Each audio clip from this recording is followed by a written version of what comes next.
Studio with Silver Lining. Production time. Yes. Coming at you, baby. Oh, The real.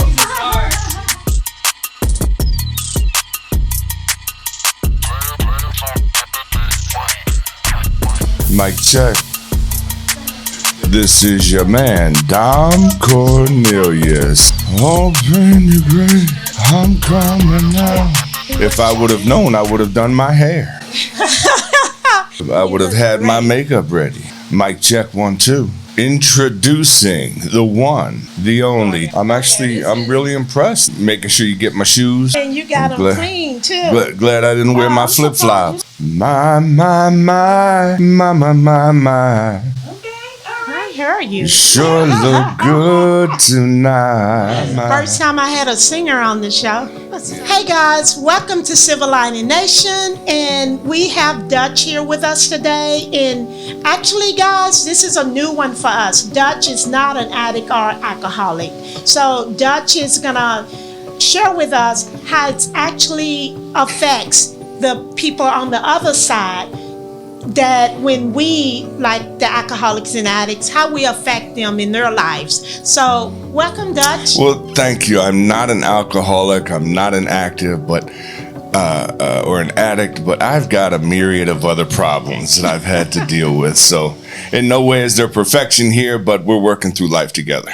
Exactly. You know, like you just mentioned, everybody's got their issues. Everybody's got their problems. And Silver Lining Nation, we're aware of that, but our main focus here is to, just help the addicts and the alcoholics to see that, it's possible that you can get sober.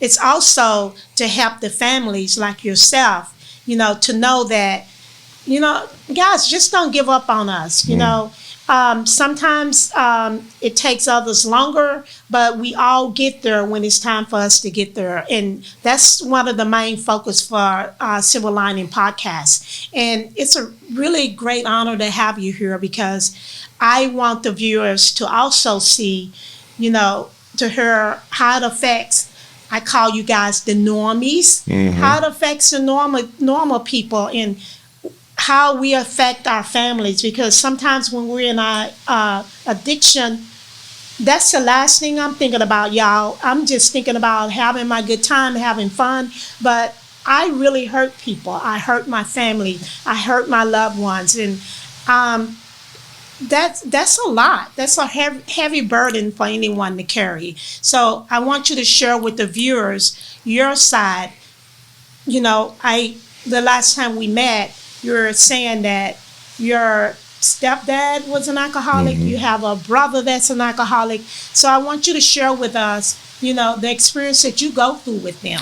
Yeah, listen, it's traumatic anytime someone is going through behavior that is selfish, right? And my experience with alcoholism, having never met my real father, and really desiring to be embraced and loved by my stepfather and not really understanding his battle with alcohol. And I think the problem was it really wasn't a battle. It was something that he happily was doing while it was destroying our family. It was destroying how we as children viewed him, because we didn't know how to deal with the addiction, and because he obviously wasn't dealing with it in a way of getting help or stopping. What we would do is we would laugh at him to cover up the pain of the reality that this is my stepfather. We knew that he was going to go to work early every morning. We knew that he was going to work hard and put in a full day's wage. We knew that the bills were covered and he was going to take care of the household. But we also knew when he came home at night, he was quickly going to get a shower, he was going to get changed, and he was going to head to the VFW because he was a veteran of a foreign war. He was in the newspapers in a heroic way for being a part of the VFW leadership, but he would get completely intoxicated. He would cheat on my mother. He had various other relationships that he had had. And then one of the boys would get a call at 1, 2 in the morning to come pick him up because he was not capable of driving home. And so there was such embarrassment that was there, but it was our family secret. Yeah, and in other words, you guys became the parent. The roles were reversed. And, you know, talking about family secrets, I think we discussed this too as well when I first met you at IHOP. You know, we talked about what goes on in the house stays in the house. And those things are what it makes the non-alcoholic as sick as the person that's using and drinking. Do you agree with that? Yeah, well, I think that what it does, first of all, what goes on in the house stays in the house. I think that's something from our generation, right? Maybe a generation above us. But, you know, we have a new generation now that spills the tea everywhere, right? Social media has made it possible to, if it hurts me or if it makes me feel a certain way, I'll tell it to hundreds of thousands of people that I don't even know. So we're dealing with a different type of environment today. But back then, you know, for us, it was a matter of, I don't know that I would say that we had to parent. I was too young, I think, for that. But what I had to learn how to do was to keep secrets and to keep our dirt in the diaper, right? Like we had to hide it as well as we could, even though people could see it in plain sight. Sometimes me being an addict and alcoholic, it's not that I didn't care, but once I put that drug or alcohol in me, I didn't care anymore, and I didn't realize the damage that I would cause my family and them growing up to become, you know, adults. I didn't realize the damage, and you end up damaging people, your children, and they carry that on into society, and they have children and they damage their children. So it's like a continuous damaged generation going on. Yeah. I think one of the ways that we were taught to deal with it, first of all, we were a blended family. So I had 2 older brothers that were his sons. Then there was myself and my older brother who were my mother's sons. So we came into that relationship in that way. And then my mother and my stepfather had my younger brother. And there's a reason why I'm sharing the order of things. And it's because with my father, my stepfather, he was a very functional drinker. Yes. He could drink and still function. But my younger brother, who is his son, he was not able to function. And that's really what's so heartbreaking is that I've watched my stepfather kind of hold it together. Now, my mother divorced him my junior year of high school, right? And I celebrated that because of what I was witnessing in the home. Every child wants to view their parents, and especially their father, in a heroic way. But I think that the alcoholism, I was an athlete growing up, so were my brothers. I think the alcoholism kept him away from coming to the games, right? And that devastated me as a young boy, but then it hardened me and made me bitter as I got older, because then I knew he was not going to show up for me. And I can imagine how hurtful that can be. Very. You take it personal. Yeah, because I know that with my children, although I would show up, my body's there, but I'm not there in mind. So that's just as bad, I think. And, you know, I can't speak for your father, but I can speak from my experience and the damage that I caused from that. And my children, they would tell me, you know, they tell me now that they're grown and they have children, how much that affect them. But the good thing about it is we don't have to keep repeating what our parents have done. Sure. And that's the beauty. I mean, you're not one of us. You're not an alcoholic, nor an addict. But what type of relationship do you have with your dad now? Well, my stepfather has passed. He's passed. And the beauty of it was that I was able to see him transition from not being a good father to being a really good grandfather. Yes. And so that was good. He decided to kind of go after and tackle his alcoholism. So now it wasn't Budweiser, it was Al-Anon, right? It was the non-alcoholic beverages that he would drink. He still needed to have the taste of the beverage. But then he would have times of relapse, right? He would feel as though, well, I can do one or I can do a couple. And that may have worked one or two times, but eventually it would turn into full-blown drinking again. Now, the other problem was we always had 2 cases of beer in the second refrigerator at all times, Even though he was trying to wean himself off. Yeah, well, while he would wean himself off, by that time, my younger brother, who was a very celebrated athlete, who climbed up the athletic to semi-professional football, big guy, he was fully into drinking. And so now the beers were for my younger brother to tackle while we were there at any family gathering. And that became very problematic because he would go on to have his own children. He would then go on to lose his family as a result of alcohol. I mean, that's always how it ends. I mean, people will tolerate you for so long. And then at some point, there's just not a willingness because the family's being destroyed. And I was able to witness both my stepfather and my younger brother in such drunken stupors that they would be standing while they were sleeping because they were so intoxicated.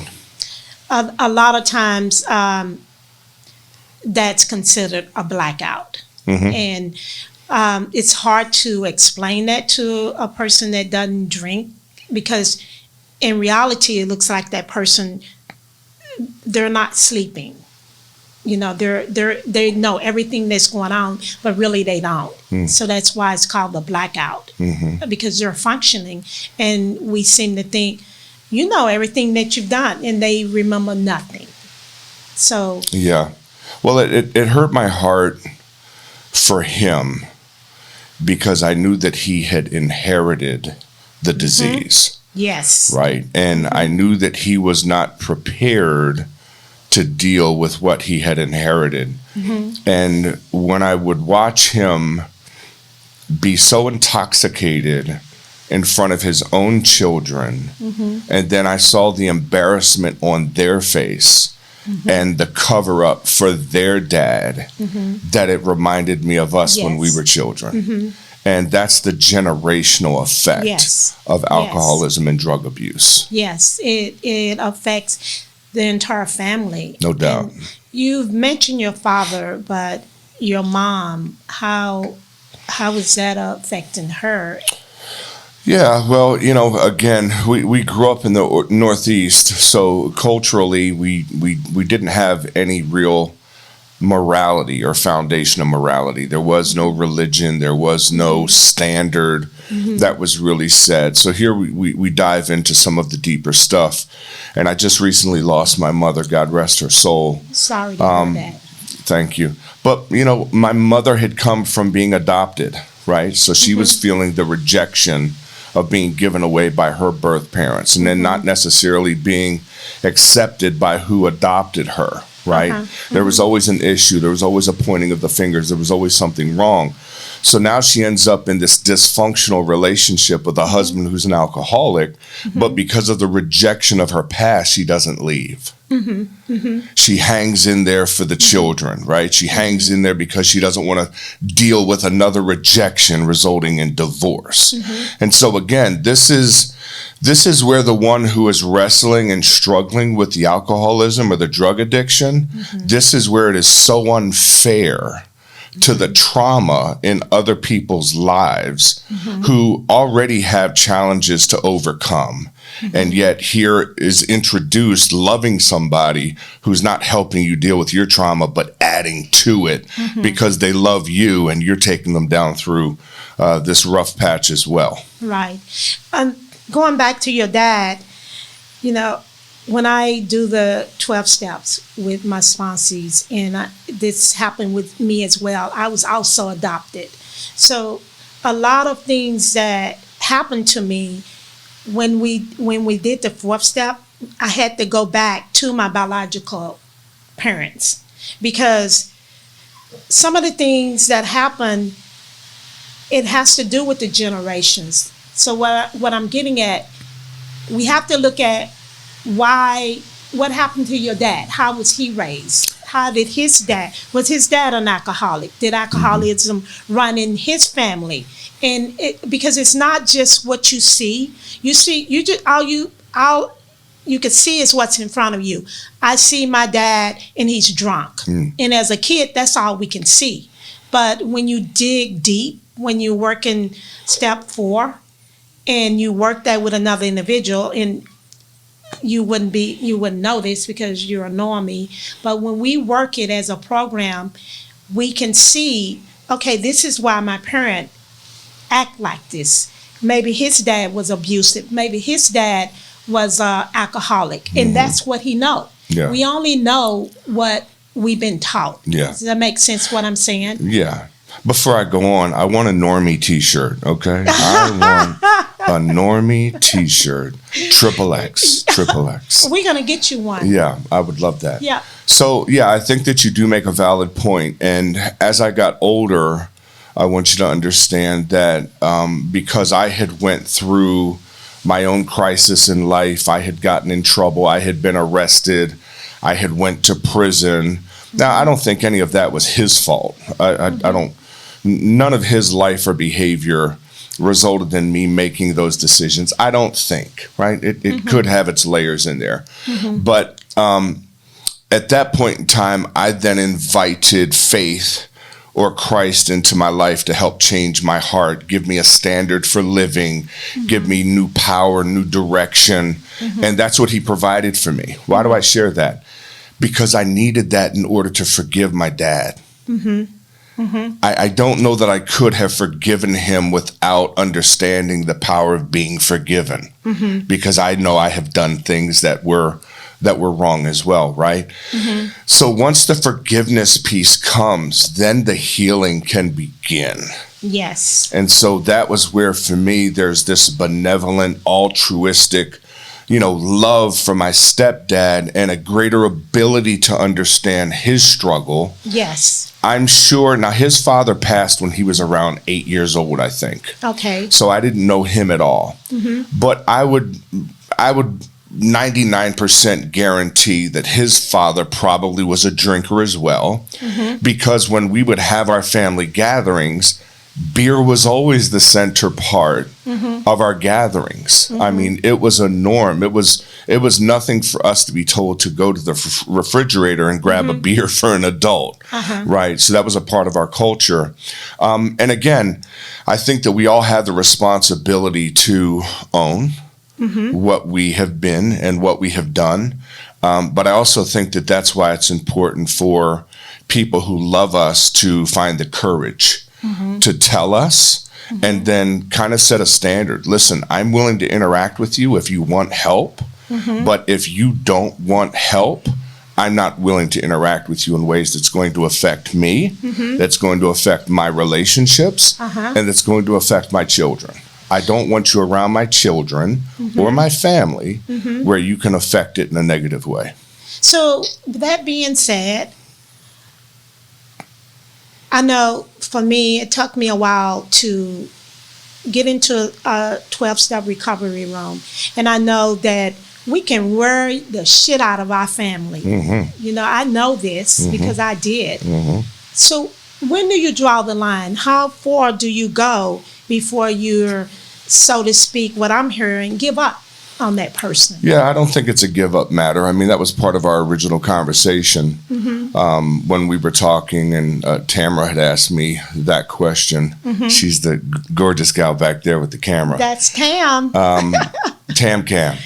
And it was suggested that I gave up. No, I haven't given up. I was able to find forgiveness and love from my stepfather, right? But it had to come at the price of a lot of hurt, right?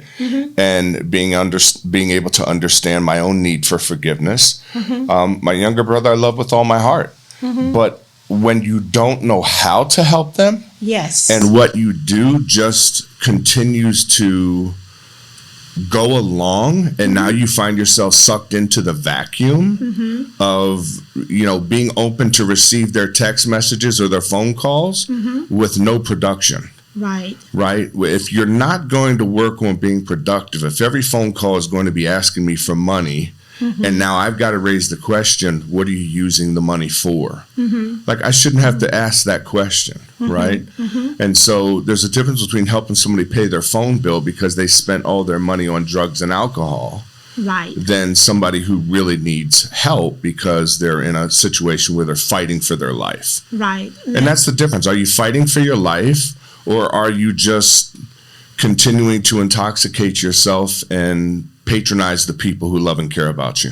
And because alcoholics and addicts, and I can speak for myself, we are very creative people. No doubt. No doubt. And we can be sneaky, and we lie a lot. Yeah, deception. So, yeah, very. So I had to learn my action is what was hurting other people. But when I was in my disease, I couldn't see any of that, Dutch. I couldn't see it because your mind is so cloudy. And it's like, I'm only hurting myself. I'm hurting you drinking this. This is my business, and it has nothing to do with you. Yeah. I had to come into the rooms to realize, yeah, I am hurting other people. When I call you up and I need money, I'm taking money from your family. That's right. In order to feed my addiction. So, but that didn't happen overnight. Right. I didn't come to realize that I had that bad behavior going on. And I know it's a lot. Yeah. And you mentioned your children, if you guys are family oriented like my family, my kids would say, what's wrong with mom? Why is she acting like that? And I'm sure they probably said that about your brother if they're old enough. I don't know the ages. But. Well, it's very hard because I moved away. So I do think this is a part of it. Part of that experience growing up, I ran from it as soon as I could. I did not want to any longer be in that household with the dysfunction that was in there. Now, understand, I wasn't physically abused. I wasn't sexually abused. Those types of traumas, God forbid, right? Yeah. But by the grace of God. So I didn't suffer through those things. But I knew, matter of fact, my junior year of high school, I had the opportunity because of athletics to go to a different high school. So I was emancipated away from my family. My mother signed those papers for me. And was it the best thing for me? I don't know. Maybe not. I made some bad decisions, but it was my desire to get away from what was happening in my house.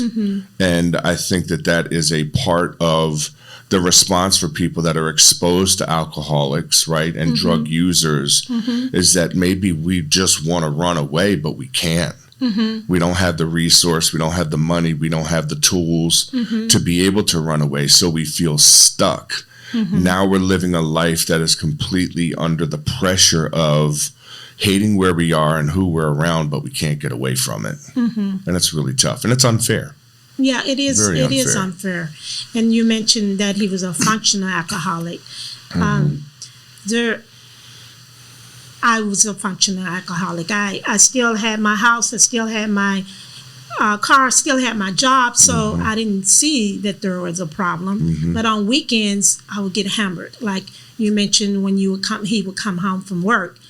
Oh, it's on. This is what I do to relax. If you had the job like I had, I've had a rough day. I would use all those excuses, and I'm sure you're aware of those. Well, I think that my situation, my stepdad, again, God rest his soul, I'm at peace with him completely.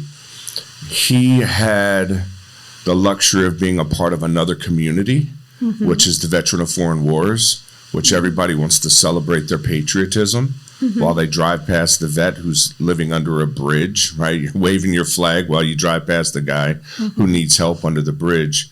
But he would go there, and that would be his hideaway. and he could hide because there was other men there doing the same exact thing. And so it became a community of people that were not just driven by the dysfunction of alcohol, but living a deceptive life and still being able to celebrate who they were because they had something else about them that was being celebrated. And so that whole thing doesn't ever deal with or confront the issue because you're able to cover up what your real issues are. So you mentioned earlier that you found God. And was that when you were in prison that you found God? Yeah. So, I had, again, I wasn't a drug user, but I became heavily involved in trafficking cocaine. Really because a series of things that happened based on my family unit falling apart. And so I did that for kind of the same reason, right? I was able to have money. I was able to travel. I was able to have excitement. And it was a really fun time in my life. But I wasn't considering who I was selling drugs to was killing them and their family, right? Like for an alcoholic, it never registered for me that I was hurting other people with what I was doing. So I don't have the ability to point fingers, right?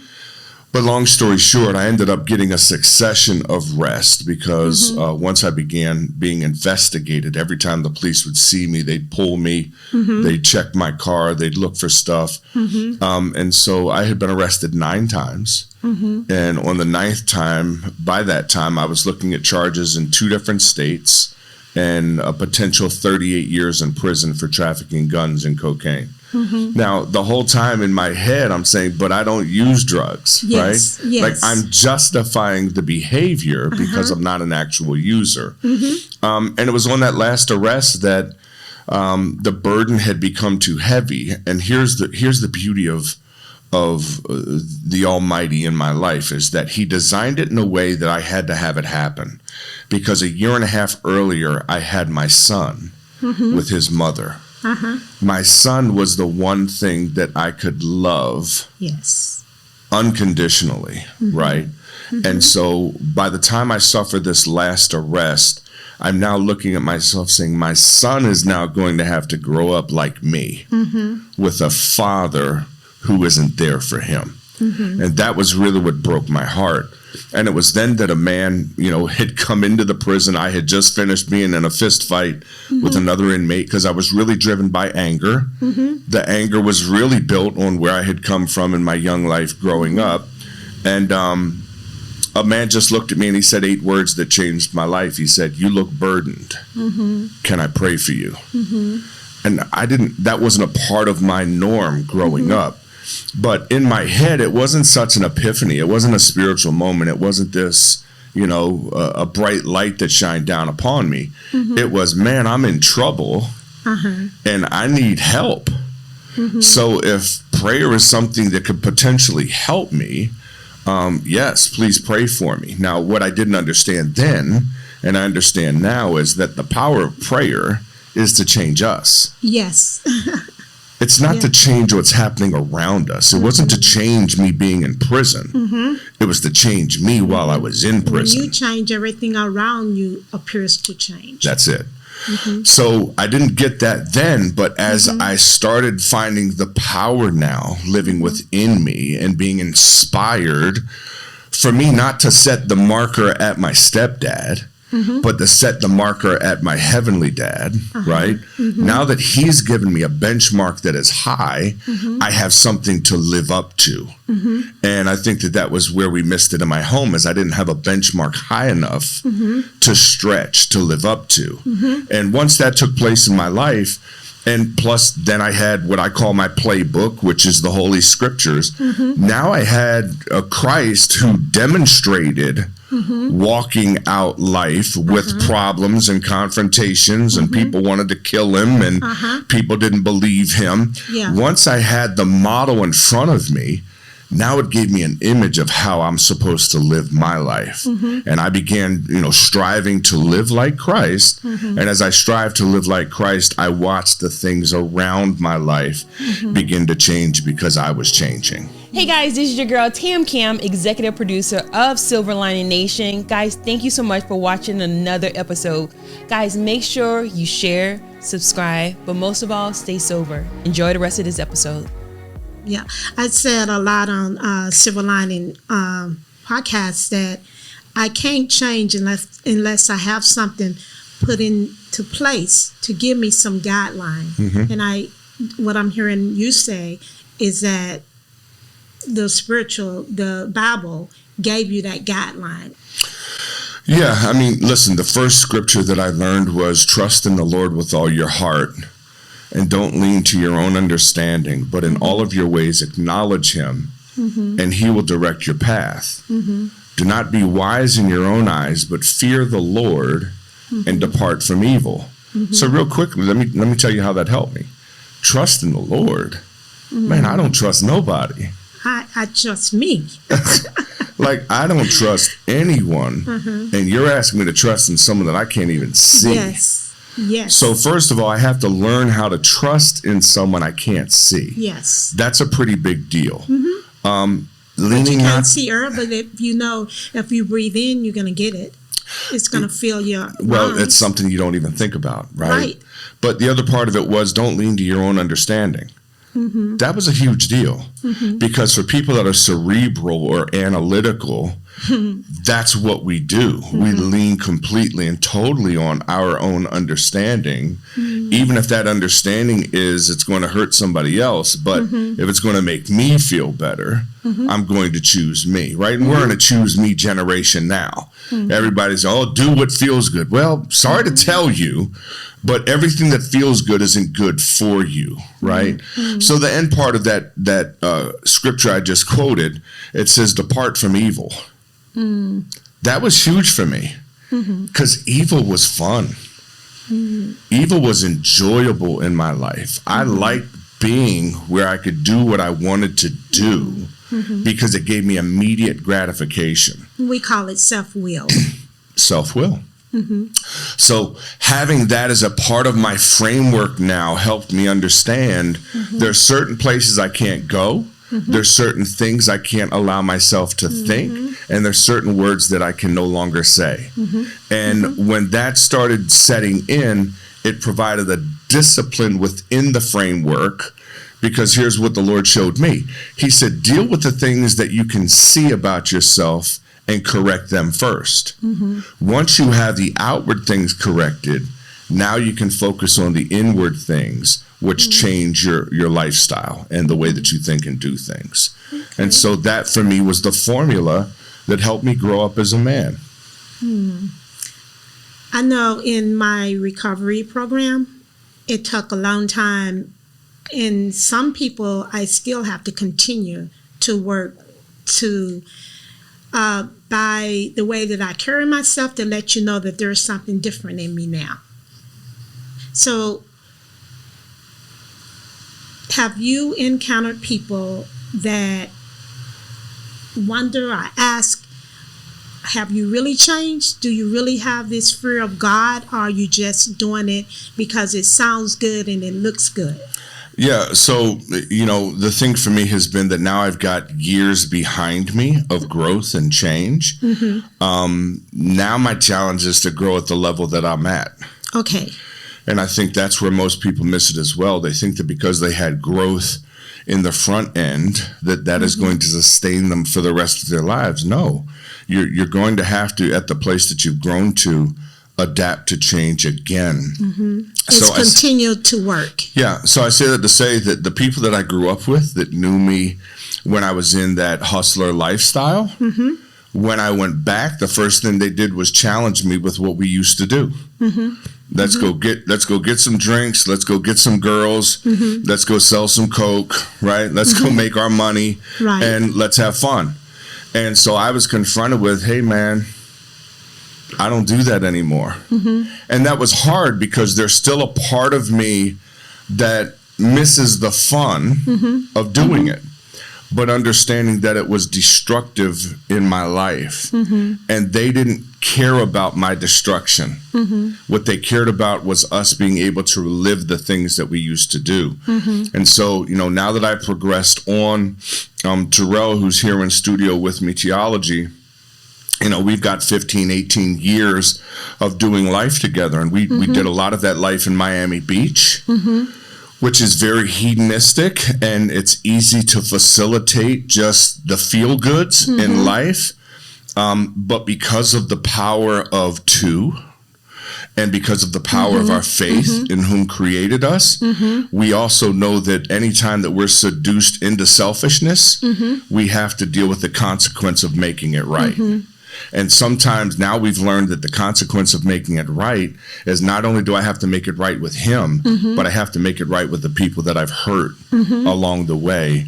And when you mature enough, you understand that there's some things you will no longer do because you know you'll have to go make it right with people that you love and care about. Go back to when you say you're dealing cocaine. I've done other things, but not that. So do you feel that were just as addicted as the people that you're selling to? No, it's different, right? So it's funny. I've had conversations with guys that went to prison who have cocaine addictions. They typically get a lighter sentence than the person that is involved with cocaine without the addiction, because they're viewed within the court as someone that had a crutch or something crippling that was causing them to partake. They're I didn't sick. have that excuse, right? Yeah. Well, yeah, there's a sickness. There's a disease there. I didn't have that excuse, nor did I lean on that excuse. For me, it was very entrepreneurial. I mean, it's a product and a service, right? And so for me, at that time in my life, I chose it because, you know, there was movies like Scarface. There was movies like The Godfather. There was all these movies that celebrated this lifestyle and made it look so attractive and so fun. And so I kind of got sucked into that vacuum of doing things. It's an easy way to get rich. It's a way to get rich. Now, there were probably those desires, but it was really more about just the journey, right? I came into it young. I was 18, 19, 20, 21, 22 is when I ultimately would make the decision to change my life by faith. So when you're young like that, you haven't experienced the world, right? Here I was, and I wasn't a corner watcher, right? I had guys that worked the corners for me, but I focused more on dropping the bigger packages. But I would see women who were 45, 55, you know, who were married at one time, who had 3-4 children. Now they're full-blown addicts. I mean, they have left their families. They have no role in their marriage, and they are gone. And that was all new for me. And I think that just gave me chills. It's like, oh, I can't remember. Lost everything. Yeah. Lost everything. Yeah. And, you know, the beauty is that God even redeemed that within me, because he would then take my life and he would send me back to those people to speak hope and life to them. Awesome. Right? Whether that's on the corner or whether that's in a prison, he sent me back so that I can revive what at one time I was being a part of destroying. And that is, listen, you still have life, you still have breath. You know, even my younger brother, I look at I'm cheering for him. His birthday just passed, and I'm hearing him pulling himself up and doing what he can. I'm proud of that. Even though it may be way below where he wants to be, he's making the steps to get himself back on track, and I can support that. Awesome. And so I'm in love with that for him, and celebrating that with him, and, you know, praying that he'll just continue to receive the strength and the grace and the power to continue on that path. Yeah, I love that you said that. I love the compassion that you have. No doubt. Because the program that I work, it lets me know that if I hold the resentment, it's going to eat me up inside. Yeah. It's not my business what you think about me, but what I think about you can kill me. Yeah. And I have to be real careful to not hold the resentment against people that have hurt me. Yeah. Or, if I've harmed you, I have to immediately make an amend as soon as possible, if not immediately. So I love that you said that about your brother, because that was my next thing that I was going to ask you. Have you forgiven him? Are you able to have that compassion to say, you know what, I can meet you where you are, and I can love you for who you are and treat you as a sick person, because that's exactly who he is. And I know people don't like to think that addicts and alcoholics are sick. I think they think that just stop. Why can't you do better? So here's what's interesting for me. My younger brother's 48 years old. I mean, we're talking about grown men, right? Adults. For the last 20 years, he would constantly remind us how when he was 12 years old, my older brother had graduated on to college. I had moved out and went to another school my senior year of high school, and how he was abandoned by the family. Now, this is true. We grew up in a house with 5 boys until he was 12. And at 12 years old, my mother divorces his father, and now he's being raised all alone. And that had to have been traumatic for him. Now, I wasn't thinking about that when I was 16, 17 years old, right? Right. But as I reflect back, I say, wow, okay, yeah, that was very traumatic. But at 48, he still uses that as his trigger for his addiction and his alcoholism. And so what I've recently had to do, and it's always very volatile, because anytime you confront him on it, it turns into defensiveness, it turns into tears, it turns into anger. But, my older brother has really just kind of come to the end of the rope with my younger brother, because they were the most interactive with one another. And I'm sharing all of this for a purpose. It's not to spill the tea of my family. I share it because I had to share with my younger brother. Blaine, at 22, I was looking at 38 years in prison. Like, do you not think that was traumatic for me? My older brother had to deal with his own situation growing up of not being in the house with the rest of us boys, but being raised by our grandmother and feeling rejected, not worthy, and less than. I said, we've all had our trauma. And for him, as someone in his addiction, I don't know that he was able to receive it the way I want him to. But at some point, I hope, from a healing standpoint, that he'll evaluate that all of us have got trauma that we're dealing with. And we've all dealt with it the only way that we knew how. Yeah, I know for me, I could only hear the message when, like I mentioned earlier, I had to get this cleared up here, because the drug and alcoholic make it so foggy. Sure. So sometimes I couldn't hear what people were saying. No doubt. To me. And once I started receiving some help and doing that 12-step program, then it became clear. Even now, I've got a number of years. I just celebrated 13 years of sobriety. Congratulations. And I have to let you know, Dutch, I start remembering things that I didn't remember. They come up, and sometimes they hurt me, but I still have to acknowledge those things.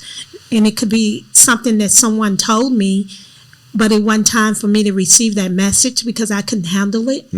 So that could be a situation. I don't know. I can't speak for either of you, but, Yeah, I think, for my situation, and I've got a lot of experiences with other people that have gone through addictions. When I was trafficking cocaine, I was watching guys who were shooting up and sliding down the wall, right? Passed out, knocked out. Hopefully they would revive, and if they didn't, they were dead, right? Like, it's just, it's a depart from evil kind of situation, right? And so I think the thing for me with people to understand from our perspective is, just like we've had to wait for you to get to a place to deal with it, you may have to wait for us to get to a place to deal with it when you're ready. And that's just out of fairness. It's not on your time. It's called boundaries. You know, Sure. you can't be an enabler because you have to draw the line somewhere, and that's what I'm hearing from you. And you have to have your boundaries. I can't allow you to come in and hurt my children. I can't allow you to continue to hurt me, like we spoke about earlier. Yeah. But sometimes it requires tough love too for us, you know. And that's different. Some people understand what tough love is, and some people call abuse tough love. You don't have to abuse somebody to provide tough love in your decision making. You can separate how you hurt from making a good decision for yourself and for your family as it relates to a family member. So, you know, like I said, I'm rooting for my whole family. We've been dysfunctional all of our lives as it relates to our unit. And so I think that the biggest part of it is just staying in the game. Don't leave. Rooting and cheering for one another where we are. But I'll tell you, it does make it, I'm not going to say easier, but it does make us cheer harder when we see one another making the hard decision to do the hard thing and really working to make the change themselves. I was in prison for 2.5 years. I never got a visit from anyone in my family. No one. Did you not want them to visit you? Well, I was 5 states away. Okay. I got locked up 5 states away. But in 2.5 years, nobody, I mean, I don't know if I even got letters. Now, my mother loved me immensely, and so I would call and talk to my mother. But the point is just that it gave me 2.5 years to not make excuses. I had to focus on being a better person without any cheers, nobody patting me on my back, nobody saying great job, right? And that's what I think we want to see with people who are recovering from any type of addiction, is you're going to have to show some change without anybody cheering for you. And it sounds like you don't want us to say we're victims. I mean, because what I'm hearing is we all have our ups and downs. We've all been victims in some sort of way. No doubt. Yeah, no doubt. I just, we're at a day and a time where there's so much out here that can victimize us. It really comes down to decisions. And now I do feel badly for people who are forced into situations, forced into addictions and behaviors and things like that. But, you know, for those of us that have just made a choice to live selfishly, I think, listen, I'll quote this as kind of my ending narrative, which is, when I was a child, I used to think like a child, I used to act like a child, and I used to speak like a child. But when I became a man, I put away childish things. And I think that that's a big part of it. We have to come to a place where we grow up and we put away the childish things so we can recover the things that really matter in this life. Well, I have really enjoyed chatting with you. Me as well. I mean, amazing. And you've really fed me. You gave me some things to think about. Good. You know, because all I want is, y'all see I'm sober, jump on the bandwagon, right? Right. And you've let me see that it's not always that easy. Yeah. You know, it's not always that. You got to continue to work and build that relationship that's been damaged so long. Yeah. It's not something that is quickly fixed. So I really appreciate you sharing with Silver Lining Nation from a point of view of a normie. So I love that. And Hope to have you back again. Thank you. Yes, I'd love we the would invite. love to have you back again. Silver Lining Nation. I want my normie t-shirt. A no normie or a normie? I'm a normie. Yeah. It's no normies. The shirts that we make are called No normies. I want my no normie t-shirt. Okay, there you go. Oh, but no normie would make me someone with addiction. No, No, that means that we're not allowed to be in their club because it's a special group. no. Anybody can be a normie. You want to go out and be different. So who wants to be normal? None of us are getting out of here normal. Yeah, I don't even know what normal is. What is normal? Thank you. Who knows what normal is normal? is? So Yeah. everybody's got their ideal of what's normal. Yeah. But it might not be my normal. Yeah. So no Well, normal. for everybody who is listening out there, I just pray that if you're struggling with any type of addiction, alcoholism, I pray first of all that you would find what I found, and that was power outside of myself. That was key for me because while I could will the change for my own life and talk myself into it, I could also, by my feelings, talk myself out of it. Yes. But because I set a standard, or he has set a standard for me, living to his standard, asking him for forgiveness, there's so much power in asking for forgiveness when we fail that I can pick up after making a bad decision, and I can make a decision to start afresh, start anew, and then just embracing that. So as he is loving me, I am able to love other people that maybe I have hurt along the way, the same way that I've hurt him. So the power of Christ has changed my life. It continues to do so. I am not perfect, but I am forgiven, and you can be forgiven too. Awesome. Thank you so much, Dutch. And guys, I want to thank you guys for being here and on another great podcast. And hopefully you guys got something out of that. I know that there's a lot of normal people out there, and I know that Dutch probably touched your heart. And once again, if nobody tells you guys today that they love you, hear from us here at Silver Lining. We love you. Bye, guys. And we're up. Great job. Great job. Good job. That was a good interview. Awesome. Thank you.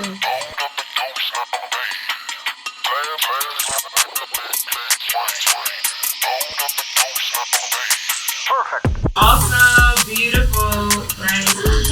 I know. Oh, you about to make Lorraine very popular.